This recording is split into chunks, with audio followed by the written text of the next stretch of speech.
안녕하세요. 마침 비가 오길래 제가 비 오는 날 파혼을 했던지라 그날의 일이 생각나서 글을 써보려고 합니다. 원래 감성적인 편은 딱히 아닌데 비만 오면 생각이 좀 많아지더라고요. 주말이라 출근도 안 하고 집에만 누워있기 심심해서 컴퓨터를 켜봤어요. 제 사연은 슬픈 얘기도 아니고 무거운 얘기도 아닙니다. 어쩌면 정말 별일 아닌 가벼운 황당함 정도일 거예요. 근데 제가 그런 당황스러움 때문에 파혼을 하게 된 거지 뭡니까? 아마 예비 신랑을 향한 제 감정이 딱 그 정도였어서 무겁지 않은 이유로 파혼을 해버린 걸지도 모르겠네요. 그럼 이젠 입에 오르내기조차 쉬워진 저만의 수치심을 여기서 털어내보도록 하겠습니다. 저와 예비 신랑은 집안 어른들이 연결해준 소개팅으로 만나게 된 사이입니다. 예비 시아버지랑 저희 아빠가 사실 고등학교 동창인데 직장까지 같은 계열이다 보니 서로 동창회 나갔다가 대화도 많이 하고 마음이 통하게 되었다고 했어요. 원래 부모들이 어디 가서 자식 얘기 많이 하잖아요. 예비 시아버지랑 예비 신랑도 둘이서 자식 자랑을 막 하다가 각자 자기 자식들이 결혼 정년기인 걸 알게 되어 자리를 만들었다고 했어요. 저는 원래 소개팅 같은 거 부담스럽고 싫어해서 아빠 제안에 단번에 거절했거든요. 근데 아빠가 친구랑 약속했다고 마음에 안 들어도 일단 자리에만 나가달라 사정을 해서 결국 아무런 감정 없이 진짜 시간만 채우려고 나갔었습니다. 그런데 막상 갔더니 예비 신랑 입담이 너무 좋은 겁니다. 유머 코드가 잘 맞아서 그런가 당시 그 자리가 무척 즐거웠어요. 그건 예비 신랑도 마찬가지였는지 제게 먼저 애프터 신청해줬습니다. 그렇게 만난 저희는 연인으로 발전하기까지 겨우 일주일이 걸렸고 8개월 만에 결혼 약속까지 도달하게 되었습니다. 결혼을 성급하게 한 건 둘 다 나이가 있었기 때문이에요. 35살, 36살이면 굳이 어린이들처럼 길게 만나지 않아도 어른으로서 결혼 상대를 잘 판단했을 거라 믿기도 했거든요. 저희는 저희 선택이 틀리지 않았다는 걸 서로 증명이라도 하듯 아주 즐겁게 약혼 사이를 이어갔습니다. 사람은 다 저마다의 짝이 있다고 하지 않습니까?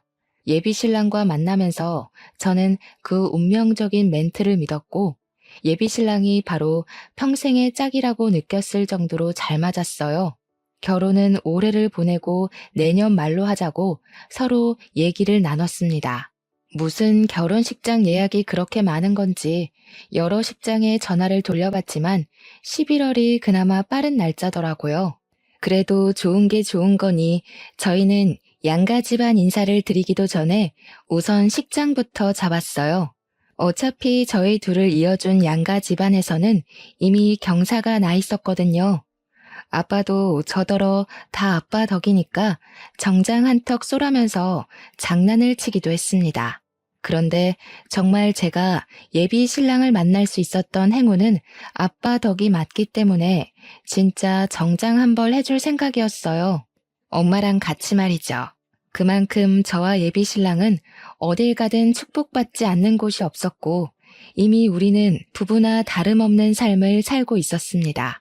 그렇다 보니 서로에 대해 모르는 것도 점점 사라졌고 만나기 전에는 어떻게 지내왔는지 그 과거까지 깊게 아는 사이가 되었는데요. 예비 신랑에게서 들은 가장 충격적인 이야기는 죽다 살아난 경험을 했다는 것이었습니다. 살면서 죽다 살아나는 경험이 결코 흔한 일은 아니잖아요. 그래서 처음 예비 신랑한테 그 얘기를 들었을 때 상당히 놀랐어요. 제가 좋아하는 사람이 어쩌다가 그런 일이 있었는지 그만큼 힘든 과거가 숨겨져 있었던 건지 물어보고 싶은 얘기가 많았을 정도로 생소한 사연이었습니다. 예비 신랑은 흔쾌히 제 물음에 전부 답을 해줬어요. 예비 신랑이 저를 만날 때는 과거의 성격을 탈피했기 때문에 입담도 좋아졌고 사회성도 길러진 거라고 했는데요. 원래는 사회 초년생일 때 첫 직장에서 왕따를 당했다고 했습니다. 그만큼 소심한 성격이어서 사람한테 말을 거는 것조차 잘 못했다고 하더라고요. 심지어 선배 직원들의 괴롭힘이 심했던 회사였어서 일을 다니는 것이 마치 지옥을 걸어가는 것과 같았다네요. 얼마나 힘들었으면 당시에 극단적인 생각까지 했을까요? 사람들은 누구나 괴로운 삶이 반복되고 차라리 죽는 게 낫겠다라는 생각을 하면 결국 우울증이 오지 않습니까? 역시나 예비 신랑이 그때 그랬던 것 같다고 했어요. 진짜 우라에 못 이겨 일하다가 점심시간에 회사 옥상을 올라갔었대요. 그땐 정말 내일이 오는 게 두려워서 얼마든지 뛰어내릴 용기가 가득했다고 했습니다. 난간까지 가서 아래를 내려다봐도 무섭다는 감흥이 없었다네요. 그날 울면서 난간으로 다리를 올렸다는데 예비 신랑 말로는 과거의 자신은 그날로 죽은 거나 마찬가지였다고 했어요. 죽을 각오로 뛰어들려 했는데 지금까지 살아있는 건 웬 여자 동료가 예비 신랑을 확 끌어당겨서 구해준 덕분이라고 하더라고요. 그 뒤로 예비 신랑에게 첫 동료가 생겼다고 했습니다. 그 여자는 은인이자 유일한 사내 친구였다고 해요. 그렇게 예비 신랑은 그 은인에게 울면서 힘들었던 고민을 다 털어놓았고 놀랍게도 우울증을 극복해 나갔다고 합니다. 예비 신랑은 그날 자신이 인생을 쉽게 저버리려고 했던 걸 뒤늦게나마 바보 같은 짓이었다고 후회를 했어요.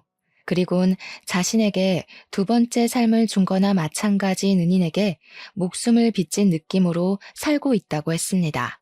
처음 들었을 땐 예비 신랑을 구해준 그 은인이 대단하고 멋있다고 했어요. 물론 저라도 누군가가 극단적인 선택을 하려고 한다면 말렸겠죠. 누가 했든 사람 목숨을 구한 건 일단 멋진 일이라고 생각했습니다. 그리고 두 번째 들었을 땐 아무리 들어도 그 여자 참 존경스럽다 생각했어요. 이후 세 번째 들었을 땐 각박한 세상에 그런 귀한 사람은 어떻게 만날 수 있나? 그런 은인을 만나는 것도 참 행운이다라고 생각하며 예비 신랑을 부러워했죠. 그런데요, 이미 수십 번 들어서 알고 있는 얘기 계속 들으면 솔직히 점점 무감해지지 않나요?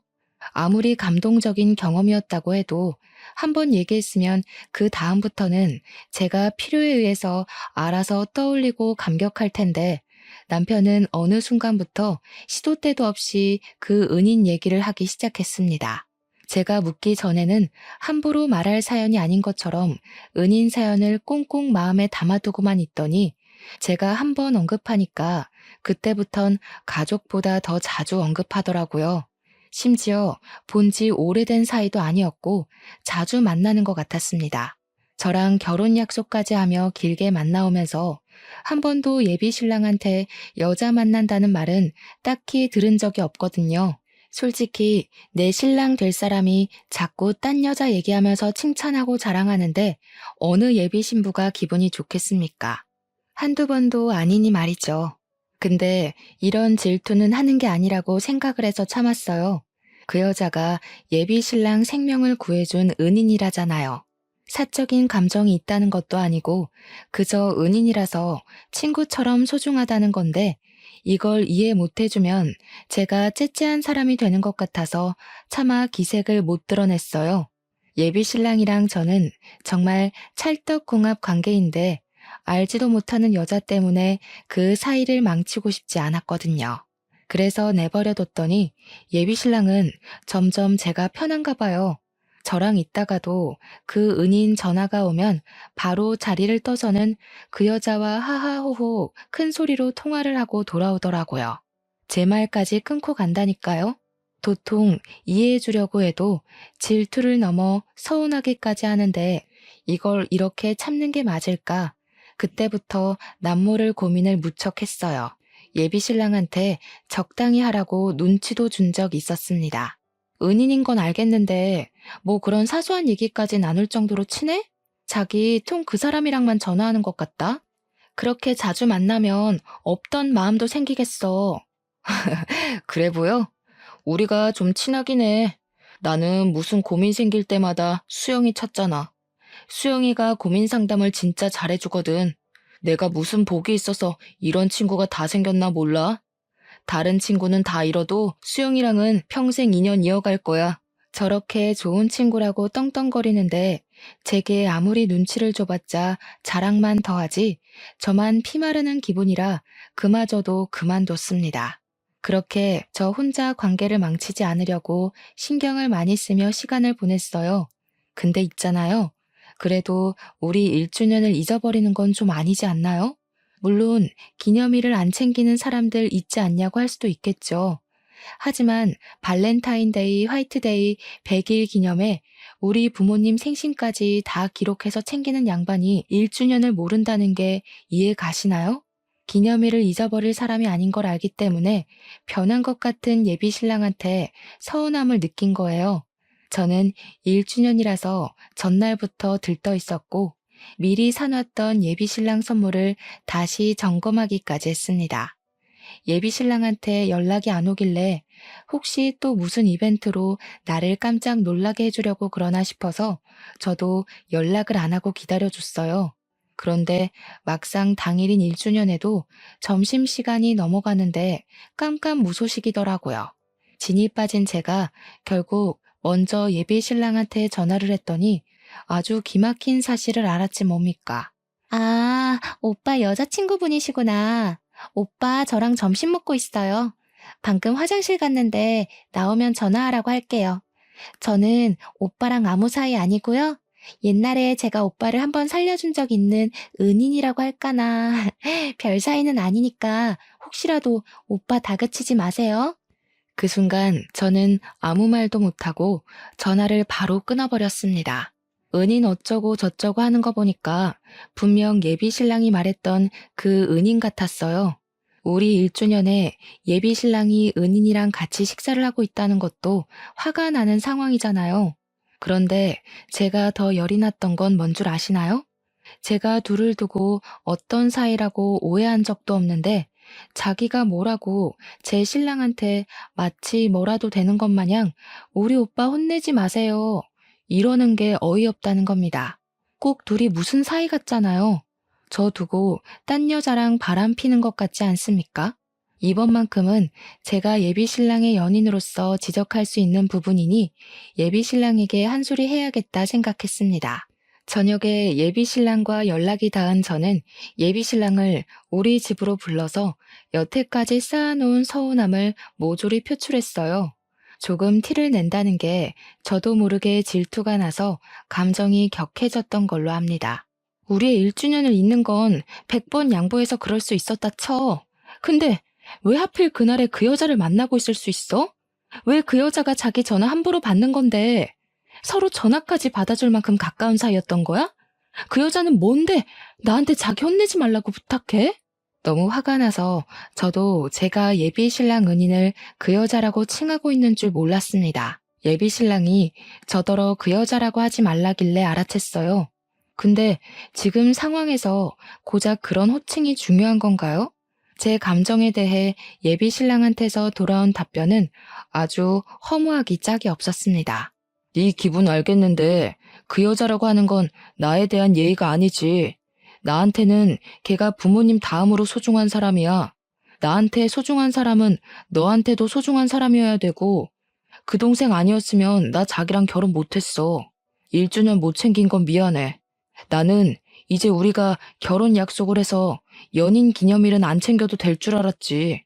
그러면서 예비 신랑은 제가 자기랑 결혼할 수 있게 된 것도 그 은인 덕분이라며 은인에 대해 함부로 하지 말라고 쐐기를 박았습니다.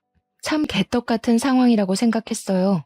저희가 결혼을 약속하게 된 건 우리끼리의 인연인 거지 거기에 왜 은인 존재가 붙는 건지 정말 이해할 수가 없더라고요.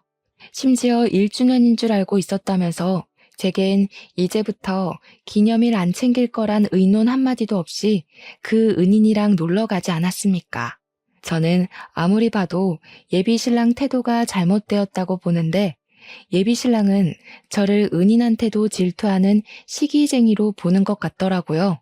그날 제가 처음으로 예비 신랑한테 서운해서 울음을 터뜨렸어요. 그 여자가 그렇게 소중하면 그 여자랑 결혼하지 왜 나랑 해?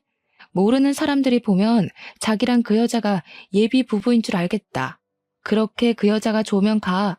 나 이 결혼 안 해. 그래도 예비 신랑이 저를 많이 좋아하긴 했던 것 같습니다.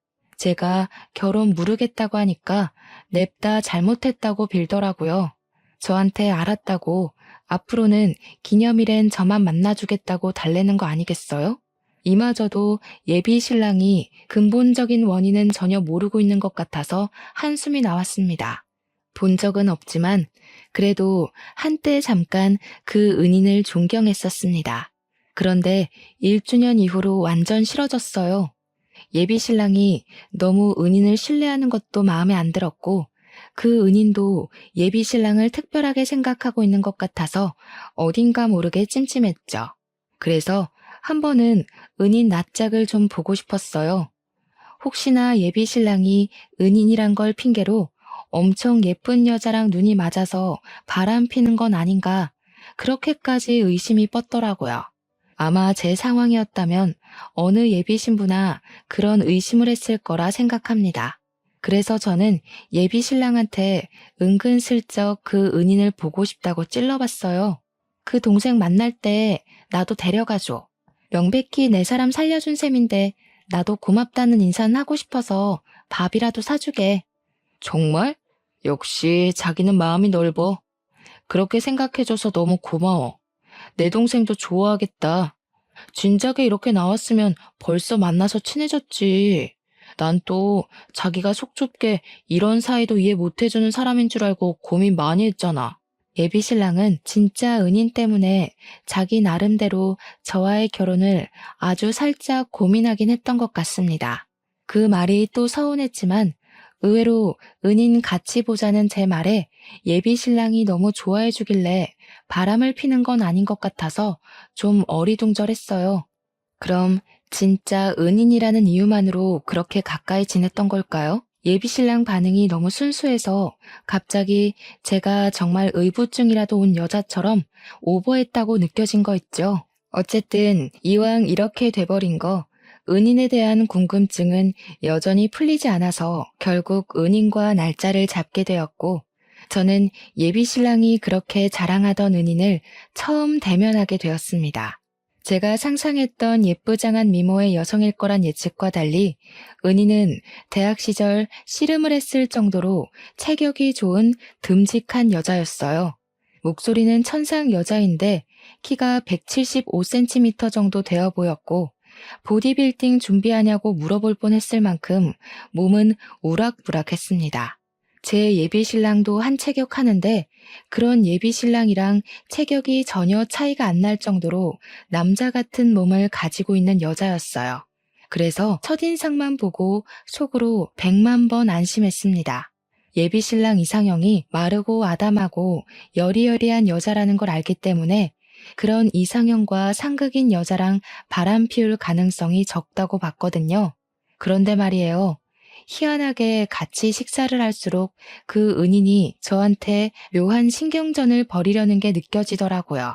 제가 우리 신랑의 예비 신부인데 제가 뻔히 보고 있는 거 알면서도 예비 신랑이 좋아하는 음식을 젓가락으로 집어다가 건네주기도 했고 물도 따라주면서 지극정성으로 제 신랑을 챙기고 있었습니다.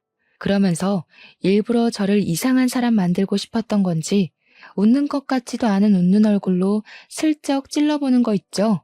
설마 이런 걸로 질투하는 사람 아니죠? 우리 오빠 속 좁은 여자는 안 좋아하는데. 하긴 오빠가 고른 여자니까 속이 좁지는 않겠네요. 저희가 워낙 남매같이 지내서 이런 건 아무런 감정 없이 하거든요. 질투할 필요 없어요. 어차피 오빠랑 결혼 약속까지 했는데 뭐가 불안해요? 저는 그런 은인의 행동에 대해서 뭐라고 지적한 적이 없거든요. 그런데 굳이 안 해도 될 말을 하잖아요. 심지어 말투도 어딘가 모르게 불량스러웠습니다. 일부러 예비 신랑 귀에 제가 예민한 사람으로 찍히길 주문하는 것 같은 느낌이랄까. 여기서 제가 아무 말도 안 하고 웃으며 장단 맞춰주면 왠지 훗날에 아주 후회가 될 것 같더라고요.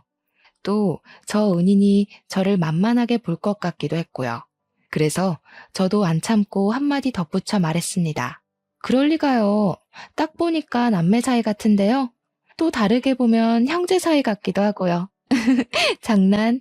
제 신랑이 눈이 높아서 웬만한 여자는 여자로 안 보거든요. 제 신랑 취향은 제가 제일 잘 알아서 라이벌로 보고 안 보고는 이미 첫인상에 결정나요. 그래서 제가 신랑 믿고 결혼하는 거잖아요. 아, 그 말씀은 약간 신뢰 같은데요. 지금 제 인상이 별로라고 돌려가시는 건가요? 아무리 그래도 초면의 얼굴 지적은 좀 선 넘은 거 아닌가요? 그렇게 들렸나요? 그런 의도는 아니었는데. 제가 상대방이 저한테 선 넘은 것 같다고 느끼면 저도 조금 과감해지는 스타일이라서요. 제가 좀 다혈질이에요. 이해해 주세요. 제 발언권 이후로 식탁에서 대화를 주도하는 사람은 예비 신랑뿐이었습니다. 예비 신랑은 우리들의 기싸움을 못 느낀 듯 혼자 신이 나서 이것저것 얘기를 많이 했어요. 그래도 제가 그 자리가 별로 기분 안 상할 수 있었던 이유는 은인 외모를 떠나서 예비 신랑 태도 덕분이었습니다. 그래도 제가 지 와이프라고 저만 챙겨주더라고요. 그게 뭐라고 서운했던 게 다 풀리던지 그날 이후로 저는 예비 신랑이 은인이랑 통화를 하든 말든 만나든 말든 안심을 했습니다. 신경 쓰이던 걸 해결하고 나니까 왜 진작에 은인 얼굴 한번 보자고 안 했을까? 지난날에 제가 바보 같기만 하더라고요. 그렇게 저는 결혼식까지 기분이 깃털 같기만 했습니다. 하지만 이건 그저 태풍의 눈과 같은 순간이었던 거예요. 문제의 근원은 예비 신랑에게서 발생이 되었습니다. 저희가 결혼을 한 달 남겼을 때 예비 신랑이랑 같이 평소처럼 예비 신랑 집에서 저녁을 먹었는데요. 그때 예비 신랑이 진짜 세상에서 가장 황당한 부탁을 하더군요. 자기야. 혹시 크게 별일 없으면 우리 결혼식 좀 미룰까? 내가 그때쯤 아주 중요한 사정이 생겨서 웬만하면 옮겼으면 좋겠는데. 때 밥을 먹다가 체하는 줄 알았습니다. 결혼 한 달 남기 전만 해도 아무런 문제 없이 결혼식 준비를 잘해왔던 우리였는데 갑자기 왜 결혼을 미루자고 하는 건지 무척 당황스러웠어요. 내 은인 동생 알지? 걔가 우리 결혼하는 전주에 결혼을 하게 됐다네. 우리 결혼하는 날에는 신혼여행을 가 있어서 참석이 어려울 것 같아서 괜찮을까? 괜찮겠어요? 예비 신랑은 지금 이걸 이유라고 떠벌리는 걸까요? 이미 청첩장까지 다 뿌려진 마당이었고 상견례도 마친 상태였습니다. 결혼식이 어디 장난입니까? 미루는 이유가 가족상도 아니고 가족 병환도 아니고 단지 그 은인이 불참이라서 미루자니요. 무슨 뚱딴지 같은 소리야. 우리 그 식장도 어렵게 잡았어. 이미 계약금이랑 전체 비용 다 지불했는데 뭘 미뤄? 못 오면 그냥 오지 말라고 해. 아니면 자기가 객검한 축의금을 받지 말던가. 나한테 얼마나 중요한 애인지 알잖아. 나랑 수영이 관계 이해해주는 거 아니었어? 내가 오죽했으면 너한테 이런 부탁을 하겠냐. 나도 어렵게 잡은 식장 예약 파기 안 하고 싶지. 근데 우리가 식 하나 못 올린다고 부부가 아니야? 요즘은 혼인신고 먼저 하고 나중에 여유 있으면 식 올리는 커플들도 있더라. 자기가 좀 이해해주라. 나한테 중요한 동생이잖아. 나는 안 중요한 사람이야? 신부 사정은 안중에도 없고 생판 남인 사람 사정에 우리 결혼식을 맞추는 게 말이 된다고 생각해? 왜 그 여자 하나 때문에 우리 식구들이랑 자기 집안 식구들까지 다 기다려야 돼? 난 도무지 이해가 안 돼. 날짜 바꾸면 나 결혼 안 해. 야, 너만 이해해주면 어른들은 내가 잘 설명할 수 있어. 아무리 그래도 식장에 신부 없는 게 말이 되냐? 그 여자 못 온다고 예식 날짜 바꾸는 건 말이 되고 잘 나가다가 갑자기 왜 말도 안 되는 고집을 부려? 식장은 뭐라고 취소할 건데 그 여자 불참이라서 미루게 됐다고 할 거야? 이 와중에 예비 신랑은 또 자기 은인한테 그 여자라 얘기하지 말라는 소리를 했습니다. 그러면서 자기한테 나도 물론 중요하긴 한데 은인의 존재는 좀 다른 개념으로 소중하다고 하더라고요. 저랑 은인이랑 근본이 다르기에 소중한 가치를 서로 비교할 수 없다면서 말도 안 되는 소리를 짓거렸어요. 그날 저는 식사 자리 내내 식장 미루자고 저를 설득하는 예비 신랑과 아주 크게 싸웠습니다. 물론 일방적으로 저만 큰 소리를 내긴 했어요. 예비 신랑이 고집하는 이유가 너무 화가 나잖아요. 그래서 저는 식장 날 바꾸는 순간 파혼이라고 얘기를 하고서 저녁도 다 못 먹고 나와 버렸습니다. 그렇게 예비 신랑이 고집을 굽힐 때까지 연락을 안 할 생각이었어요. 그렇게 한동안 예비 신랑을 찾지도 않았는데 더 당황했던 건 뭔 줄 아십니까? 저는 솔직히 제가 이만큼 화를 냈으면 그만 어처구니 없는 고집을 꺾고 저한테 사과를 할 거라 생각했어요. 그런데 예비 신랑도 저랑 똑같이 연락도 안 하고 저를 찾지도 않는 겁니다. 그 은인 때문에 결혼식 미루고 싶다는 게 정말 진심이고 반드시 그러고 싶은 듯 했습니다. 그럴수록 저는 더 화가 날 수밖에 없었어요. 처음으로 예비 신랑과의 결혼을 고민할 정도였죠. 더 이상 별 상관없을 줄만 알았던 은인의 존재가 다시 제 발목을 잡을 줄은 상상도 못했습니다. 이미 인상도 어떤지 다 본마당에 예비 신랑 타입이 아니라서 질투가 전혀 안 났는데 예비 신랑이 상상 외로 그 은인을 생각해 주는 것 같아서 또다시 질투가 나는 거 있죠. 결혼 전에도 말 안 되는 이유 때문에 스트레스가 이렇게 확 오는데 이게 결혼하고 나서도 안 그럴 거란 보장이 없지 않습니까? 갈수록 저는 예비 신랑으로부터 마음이 멀어져 갔고 이 결혼에 대해 포기의 감정이 점차 피어올랐어요. 그렇게 드레스 예약했던 것도 취소를 하게 되었습니다. 파혼이 왔다 갔다 하는 마당에 드레스 피팅해서 뭐 하겠습니까? 결혼을 해서 더 행복하게 살 거란 기대는 결국 결혼식 코앞에서 무너져 버린 셈이 되어버렸어요. 누가 저를 예비 신부라 보겠습니까? 직장만 가면 저더러 예비 신랑이랑 싸웠냐고 묻더라고요.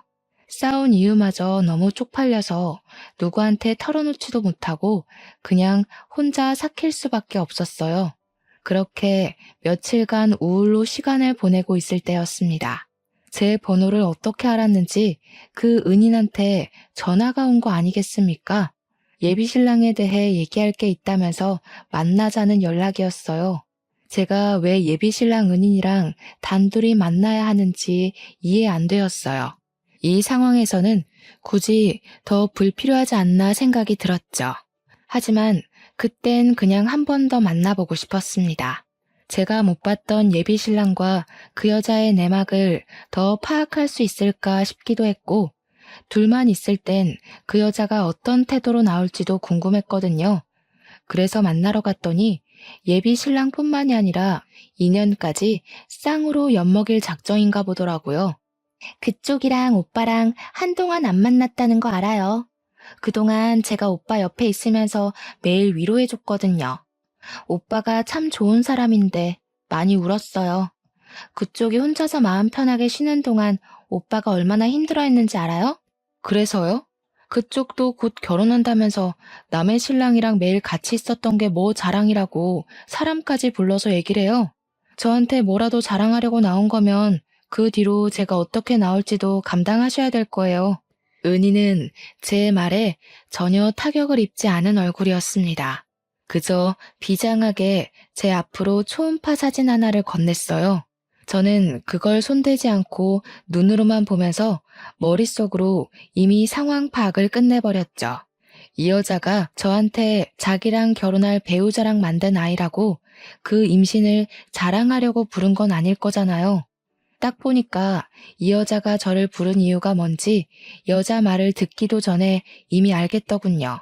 오빠 아이예요. 두 분 파혼해주세요. 오빠가 결혼식 날짜 미루자고 했죠? 그건 이거랑 관련 없어요. 오빠한테 알리기 전에 그쪽 먼저 보자고 한 거거든요. 그쪽이 먼저 오빠한테 파혼 통보해주면 좋겠어서 보자고 했어요. 오빠는 마음이 약해서 이별 고할 용기가 없는 사람이라서요. 잠깐이나마 저는 할 말을 잃고 그 여자를 가만히 쳐다보기만 했습니다. 역시나 여자의 직감은 무시하면 안 되는 게 분명한가 봐요. 저는 여태 설마 예비 신랑이 저런 여자랑 바람을 피겠어?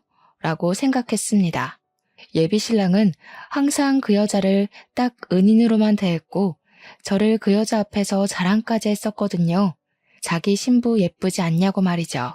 제 눈으로 분명히 저 여자 상판떼기를 직접 봤고 같이 시간을 보내면서 의심이란 의심은 다 풀렸었습니다. 근데 이게 뭔 개 같은 상황이랍니까? 제 예비 신랑이라고요? 서로 결혼도 하기 전에 각자의 배우자 몰래 잠을 잤다는 거잖아요, 지금. 이건 엄연히 바람이고 약혼 관계에 바람을 피면 그것도 소송 처리가 되는 법안입니다. 이 두 범법자들이 지금 뻔뻔하게 바람펴서 애가 진 게 뭐 자랑이라고 비련의 주인공들인 척 하는지 모르겠네요. 마치 둘이 너무 사랑하니까 저더러 그만 물러나 주라고 고개 숙이는 것 같았어요. 그렇잖아도 제가 속에 스트레스가 쌓일 대로 쌓인 상태라 분풀이 대상이 필요했거든요. 이 여자가 제 발로 제 앞에 찾아와 준 건 좀 고맙더라고요. 저는 대답 없이 그대로 자리에서 일어나서 이 여자가 미리 사놓은 아이스 아메리카노를 여자 머리 위에 부어버렸습니다. 그리고 플라스틱 컵을 여자 얼굴에 턱 하고 던져줬어요. 내가 어떻게 나오든 감당하라고 했죠?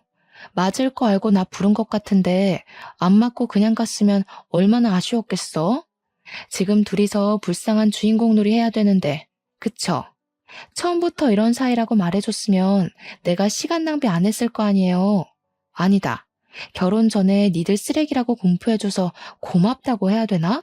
저는 아무 말도 안 하고 고개만 숙이고 있는 그 여자에게 마지막으로 제가 손 닦은 휴지까지 던져주었습니다. 그 새끼한테는 그냥 잠수 파혼이라고 하세요.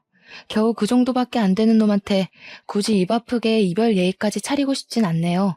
그리고 그쪽도 남의 남자 뺏고 잘 살 생각은 하지 마요. 제발 뱃속의 애기도 엄마 아빠가 불륜으로 만난 사이라는 걸 알길 바랄게요. 그렇게 카페를 나온 뒤 저는 바로 다음 날 예비 신랑과 상의 없이 결혼식장과 청첩장 보냈던 하객들에게 결혼 취소를 알렸어요. 예식장은 어차피 남편 신혼으로 예약이 된 거니까 온전히 남편이 위약금 물게 놔두면 될 일이었습니다. 듣자 하니 예식장도 한 달 전에 취소를 하면 위약금을 100% 물어줘야 된다는데 제가 식장 취소한다고 연락한 날이 불과 결혼식을 2주 남긴 시점이었거든요. 남편은 위약금의 100%인 1,200만 원을 업체에 지불해야 되는 처지가 되었어요. 그러든가 말든가 저는 자취집도 정리를 하고 직장도 퇴사한 뒤 친정으로 잠적을 했습니다. 아니나 다를까 며칠 뒤에 한참 낮잠을 자다 일어났는데 식장 업체에서 연락을 받은 건지 예비 신랑한테 문자 잔뜩 와 있더라고요. 더도 말고 덜도 말고 말하기 귀찮아서 저는 간결하게 파혼하자라고만 문자를 보냈는데요. 연달아 오는 답장 내용은 저를 좀 당황하게 만들었습니다. 예비 신랑이 그 여자한테 사기를 당했다고 하더라고요. 무슨 뚱딴지 같은 소리지 싶어서 계속 오는 문자를 읽었더니 그 여자가 결혼한다고 했던 소식은 개뻥이었고 그저 저랑 예비 신랑 사이에 균열을 일으키기 위해서 모든 일을 꾸몄던 거랍니다. 말이 안 되잖아요. 불과 얼마 전만 해도 그 여자가 저를 찾아와서 초음파 사진을 보여줬습니다. 남의 남자 뺏는 주제에 대단한 사랑이라도 하는 척 예비 신랑을 향한 마음을 엄청 고백했다고요. 그런데 느닷없이 사기라니요? 너무 갑작스런 전개라서 솔직히 예비 신랑이 저를 다시 끌어들이려고 거짓말을 하는 줄 알았어요. 그래서 문자로만 연락하기 답답해 제가 먼저 전화를 걸었습니다. 야, 구라도 작작 쳐. 여태까지 니들 둘이서 나한테 보여준 꼴이 얼만데. 둘이서 애까지 가졌다면서 뭐가 아쉬워서 아직도 날 잡으려고 해? 끼리끼리 잘 어울리는 것 같길래 군말 안 하고 물러나 줬잖아. 그럼 잡소리 말고 살림이나 차려. 진짜 더럽게 소송까지 가볼까? 1,200만 원 빚지는 걸로 부족해? 아니 자기야, 제발 내 말 좀 믿어줘. 그 초음파 사진도 개뻥이라고. 내가 미쳤다고 그런 여자랑 자겠어? 근육돼지한테 깔려 죽을 일 있나. 나 진짜 사기당했다니까. 걔가 나한테 보증 사기 쳤다고. 지금 이거 심각한 문제야. 예비 신랑 하는 말은 결국 저랑 냉전 상태일 때 은인을 더 자주 만난 건 사실이래요. 저랑 다툰 걸 아니까 은인이 술 마시면서 많이 위로해줬다고 했어요. 그렇게 저랑 안 만나는 사이 은인이랑 예비신랑은 유독 같이 술 마시는 날이 많았고 그 술자리를 전부 은인이 먼저 제안해 시작이 되었다더라고요. 그리고 어느 날 은인이 예비신랑에게 결혼식 올릴 돈이 좀 부족하다고 빌려달라고 했대요. 나중에 결혼하고 나서 무조건 갚겠다고 차용증까지 썼대요. 그런데 술을 깨고 보니까 예비신랑이 은인에게 보증을 서준 거더라고요. 남에게 보증을 서주는 일이 얼마나 무섭습니까? 보증 때문에 인생이 뒤바뀌고 목숨이 오가기도 하잖아요. 처음에는 예비신랑이 저를 속이려고 쇼하는 건 줄 알았는데 듣다 보니까 내용도 상세했고 무엇보다 예비신랑 말투가 이미 촉촉하게 젖어 있었어요. 우는 것 같았습니다. 예비신랑이 술 깨고 다음날 모든 사실을 알고서 은인에게 연락을 급히 넣었지만 은인은 이미 잠적을 해버렸고 온데간데 찾을 수 없게 사라져버린 상황이라고 했습니다. 그래서 예비신랑 집에 갑작스럽게 압류 딱지까지 붙게 되었다고 하더군요. 근데 그 와중에 제가 멋대로 예식장까지 취소를 해버렸잖아요. 업체에서 위약금 청구 연락까지 오는 중이라는데 예비신랑이 하루아침에 돈에 쫓기는 실정이 되어버렸더라고요. 저한테 욕을 하다가도 제발 살려달라고 사정을 하는 예비신랑 처지는 솔직히 좀 안타깝기는 했습니다. 그러게 제가 작작 만나라고 할 때 그 여자한테서 거리를 뒀으면 이럴 일은 없었을 거 아닙니까? 근데 말이에요. 예비신랑 문자를 보는데 문득 그런 생각이 들더라고요. 그 여자는 왜 저한테 초음파 사진까지 보여주면서 거짓말을 했을까요? 왜 그렇게까지 정성 들여서 예비신랑이랑 저를 갈라놓았을까요?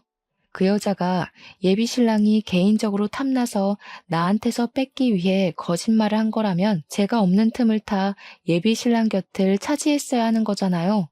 그런데 오히려 예비신랑에게 보증 사기를 치고 도망을 쳤다. 그렇다는 말은 예비신랑에게 원래부터 사기를 치려고 벼르고 있었단 말이 되는 거 아닌가요? 분명 예비신랑 말로는 둘이 몇 년이나 같이 친분을 유지해온 사이라 했고 가족 다음으로 서로 소중하게 생각하는 관계라고 했습니다. 그런데 지금 벌어진 상황으로 봐선 둘의 관계가 전혀 소중해 보이지 않았어요. 일단 예비신랑 징징거림이 듣기 싫어서 인사말도 없이 전화를 끊어버린 저는 그날 이후로 은인의 숨겨진 의도만 한참 생각을 했습니다. 제 상식으론 아무리 계산을 해도 은인 행동이 이해되지 않았거든요. 너무 궁금했던 저는 결국 은인에게 연락을 해보기로 했죠. 지난번에 저한테 걸려왔던 은인 연락처를 찾아서 통화를 시도했습니다. 연락이 안 닿는다는 예비신랑 말과 달리 은희는 제 전화를 바로 끊고서 문자를 보내줬어요. 그 장문의 문자를 읽는데 얼마나 충격이었는지. 저는 그 순간 제가 소설을 읽고 있는 줄 알았습니다. 은인의 말은 이랬어요. 극단적인 선택을 하려는 예비신랑을 과거에 구해준 건 사실이래요. 그리고 은인 덕분에 예비신랑은 사회력이 늘고 동료들도 많이 생겼다고 했습니다. 하지만 문제는 예비신랑의 탈바꿈된 이미지가 너무 쓰레기였다는 거예요. 예비신랑은 어느 순간부터 자신을 꾸몄고 허세가 하늘을 찔렀답니다. 그리곤 은인을 멀리하기 시작하면서 다른 무리에 쏙 들어가 버렸다고 했습니다. 예비신랑이 나서서 은인을 외적으로 많이 까내리기도 했대요. 그 짓을 반복하면서 예비신랑은 매번 장난이라고 했는데 은희는 그때마다 상처를 받아서 마음에 담아뒀던 것 같았습니다. 그렇다고 예비신랑이 은인을 왕따시킨 건 또 아니었대요. 근데 제가 보기엔 챙겨주는 척 옆에 두면서 은근히 까는 것도 만만치 않게 왕따 주도 아닌가 싶더라고요. 그리고 은인이 예비신랑에게 보증사기를 칠 수밖에 없던 결정적인 이유는 은인에게 결혼하고 싶을 만큼 좋은 남자친구가 생겼는데 예비신랑이 남자는 남자가 봐야 안다면서 소개를 해달라 했대요. 그래서 은희는 자신의 남자친구랑 예비신랑이랑 셋이서 몇 번 만났다는데요. 만날 때마다 예비신랑이 은인을 외적으로 까내려서 결국 은인 남자친구 되는 사람이 은인에게 이별을 통보했다고 합니다. 결혼까지 할 정도는 아니라면서 도망치듯 작별을 고한 것 같더라고요. 그래놓고 예비 신랑이 은인한테 위로한다고 했던 말이 언젠가는 그렇게 네 외모 때문에 떠날 놈이었다. 그게 다였다고 했습니다. 그래서 그동안 쌓인 불만까지 결국 폭발하고 만 은희는 마음에 복수심을 키웠고 예비 신랑이 결혼할 여자를 데리고 나타날 때까지 예비 신랑과 둘도 없는 절친이 되려고 노력했답니다. 예비 신랑 비위 맞추느라 너무 힘들었다고도 적혀 있더라고요. 그렇게 예비 신랑이 자기를 굉장히 신뢰할 만큼 만든 뒤 꼭 밑바닥을 치게 할 거라고 장기 계획을 세워온 거라 했어요. 그러면서 문자 마지막 줄에 은인이 저한테 사과 멘트를 남겼었습니다. 제 앞길까지 망치고 싶진 않았는데 자기 개인적인 복수 때문에 기대했을 결혼을 방해해서 미안하다고 말이죠. 저는 오히려 제가 은인에게 사과를 해야 된다고 생각했습니다. 은인 덕분에 제 예비 신랑이 개쓰레기란 걸 알았고 또 제가 은인의 사정을 몰라서 은인에게 막대했던 게 미안하더라고요. 심지어 예비 신랑한테 이미 외적으로 많이 상처받았던 은인에게 저 또한 예비 신랑과 마찬가지로 첫 만남에서 은인의 외모를 돌려서 공격했잖아요. 미치게 후회가 되었고 제 자신이 너무 속 좁았다는 걸 알아서 창피했습니다. 그래서 저는 은인에게 진심으로 사과의 문자를 보냈어요. 하지만 그 뒤로 은인은 더 이상 답장이 없었고 연락처도 그제 사라진 번호가 돼버렸습니다. 제 결혼이 이렇게 마무리돼 버릴 줄은 몰랐는데 제가 참 세상을 좁게 보고 있었던 것 같아요. 세상에는 다양한 아픔을 가진 사람이 있는 건데 제 기준에서만 은인을 판단하고 미워하다가 결국 막판에 못났던 제 자신을 탓하게 됐네요. 그래도 그 여자 덕분에 제가 결혼하기 전 천운을 얻은 셈이니 얼마나 다행인지 모릅니다. 저는 예비 신랑에게 장문의 문자를 마지막으로 보내고 1년 남짓한 관계를 깔끔히 정리했어요. 그냥 그렇게 좋아하는 은인을 위해 보증 서준 건데 뭐가 그리 억울하냐? 네가 인생 쓰레기처럼 살아서 대가받는 거니 식장 취소된 거 분하면 비혼식이라도 열어라. 앞으로 망한 네 인생 보듬어줄 여자는 네 엄마밖에 없을 거다. 뭐 이 정도의 강도로만 작별 인사를 고해줬습니다. 제가 예비 신랑의 실체를 아무것도 모르고 결혼을 해버렸다면 제 자신이 아까워서 예비 신랑 머리채라도 잡았을 거예요. 그나마 파혼으로 정리할 수 있었기 때문에 문자로만 해결해도 되지 않나 싶더라고요. 저랑 예비 신랑은 문자만큼이나 가벼운 관계였잖아요. 끝으로 예비 신랑의 연락처를 차단해버렸어요. 그날 딱 장대비가 많이 내렸던 걸로 기억합니다. 이 글을 쓰기 시작했던 시간대처럼 말이죠. 근데 그러고 보니 그 여자는 예비 신랑이 아닌 제게 은인인 듯해요. 시간이 좀 흘러서 우연히 마주치게 된다면 차 한 잔 대접하고 싶다는 생각이 드는 거 있죠? 꼭 얼굴 보고 그날의 실수를 사과하면서 더러운 똥 피하게 해줘서 고맙다고 인사를 하고 싶은 게 개인적 바람입니다. 사연을 마무리하고 창문 밖을 보니까 어느새 비가 그쳐 있네요.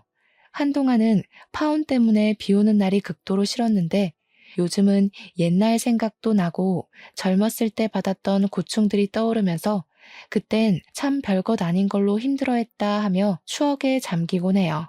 그게 꽤 소소하고 재밌더라고요. 아무튼 저는 무슨 일 있었냐는 듯 아주 무탈하게 잘 지내고 있습니다. 이곳에 제 사연을 소개할 수 있어서 너무 좋았네요. 그럼 모두들 늘 햇살 가득한 나날 보내시고 늘 행복한 일만 누리시길 기원하겠습니다. 들어주셔서 고맙습니다.